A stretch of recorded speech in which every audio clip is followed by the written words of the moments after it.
observations that we want to make is, does the behavior seem unusual? So this is something that Dr. Veerasamy was highlighting before as well. It's not something that happens all the time. It has to be something that is now standing out to you, that there's a change and you're wondering what is causing this change. Also, you have to think about the frequency and the intensity. So sometimes, children get anxious. It's part of their development. However, you want to look at, is this out of proportion to what we usually expect? Is this, happening like very, very frequently? How are they responding? Are they having, 1-year-olds, 2-year-olds tend to, they throw tantrums. However, you have to check and say, well, okay, is this age appropriate? Is this within what I expect? Something important as well is the cognitive and language deficits that your child might have. Of course, those with more cognitive and language deficits tend to have a harder time regulating their emotions. And so there's a little bit of a difference between them and those who have less cognitive or language deficits.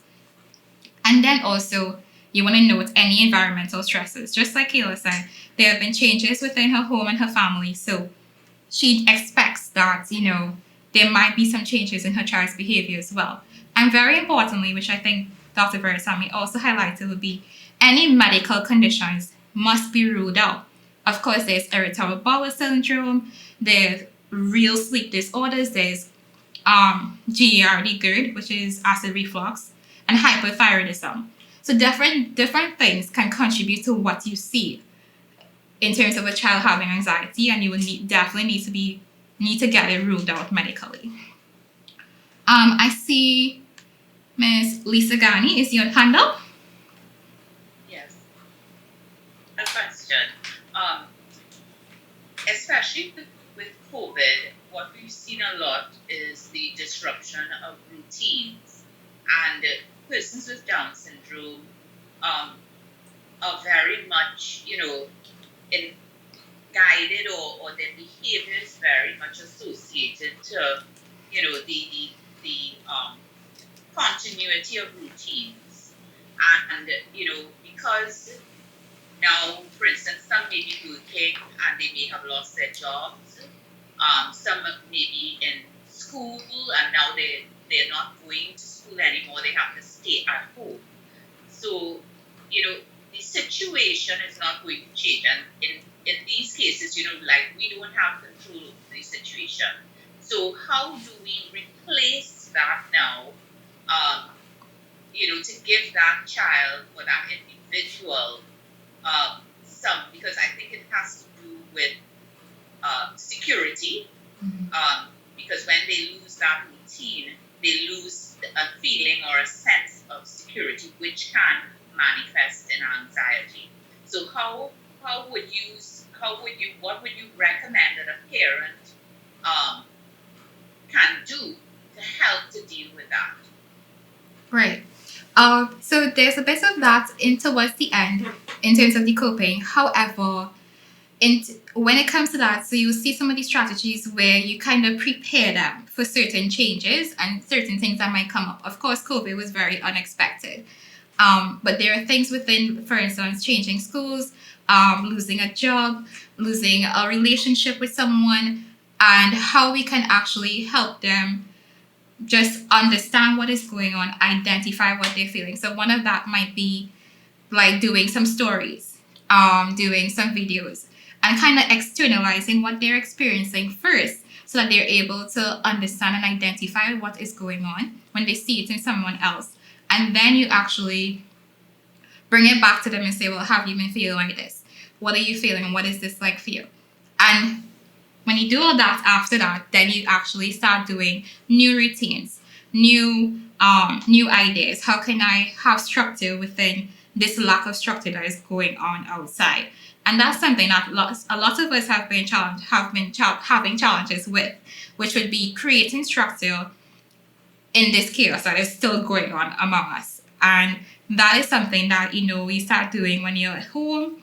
So you create small structure, small routine at home. You look at the things that you can't control and then apply it there just to help them feel safer, to feel more grounded. Just to continue on that, what I've heard several parents say sometimes is, of course, the way that a typical child may communicate and the way that a person with Down syndrome communicates may be very different. Some are very verbal, some are non-verbal. So therefore, just like Mr. Barron said, they don't know what's going on in the person's mind.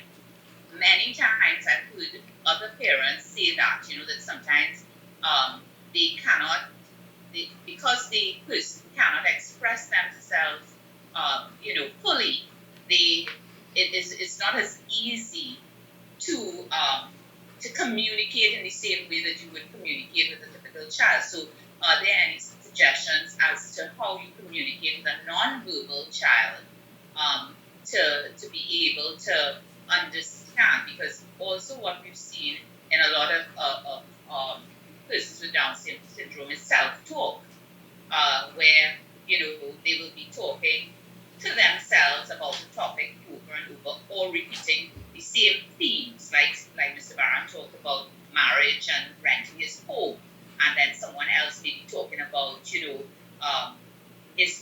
are you going to die? Are you going to die? Maybe they heard something externally about a person dying, or they may have a fear of that. So how do you deal with those kind of things? Okay, so since I know for sure that I do address some of those nonverbal strategies in the slides, I will cover them and bring it up when we reach there. Is that okay? I think I'm sticking. Hello? Yes, that's fine. Okay, great. All right. So we definitely have reached the coping side of things. And so the first thing that we might want to look at is when a child is very, very anxious in the moment. And it kind of seems like you're not sure what to do, how to get them to calm down, how to get them to, breathe or anything like that. So the first things that you want to do will be, of course, to encourage them to take deep breaths. However, it's important to be very encouraging in what you say. So saying, I am here, you are safe, I know that you're scared, I know that you're confused, we will get through this, and just reassuring them in the moment as you encourage them to take very deep breaths. Now, of course, this is like if they were to have a panic attack or anxiety attack, all these things can come into play. Very, very deep breaths and just reassuring them in the moment. Another thing you might want them to do is be able to point out things that they're seeing. So tell me all the blue things you see in the room. Tell me what you see in the room. Or just touch things. Touch this, touch the chair, touch the table. Give them instructions just so that they can focus on other things other than the anxious feeling that they're having in that moment.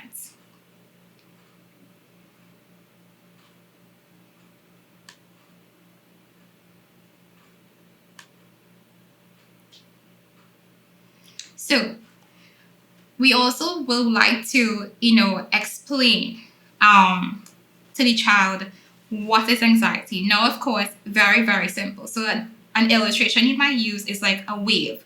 So say that, your things are going to go up and then it might come down. Or like how the sun rises and the sun sets.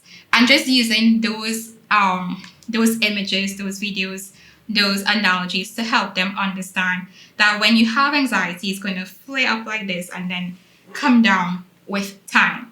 So you may not get into all the definitions that we would have discussed before. However, just to help them know that, okay, when I feel anxious, it's going to feel really high at this time and then it's going to come down just like the wave. And you could even just do it with them so they get the motion, so they could kind of feel it and sense what you're talking about as well.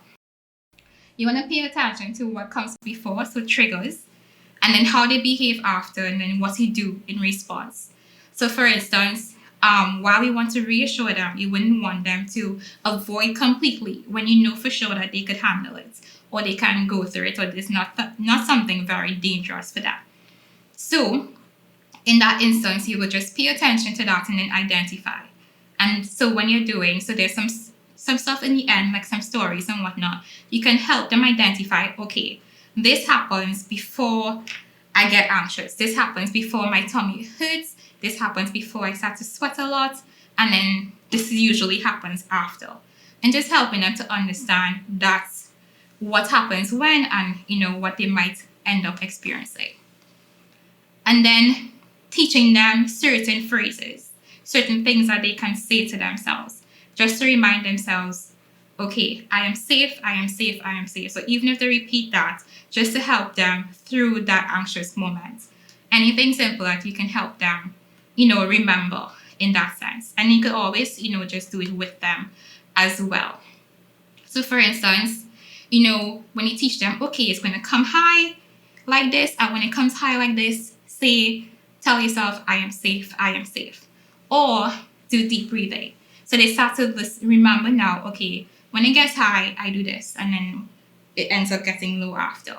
So the wave idea really helps them to kind of understand.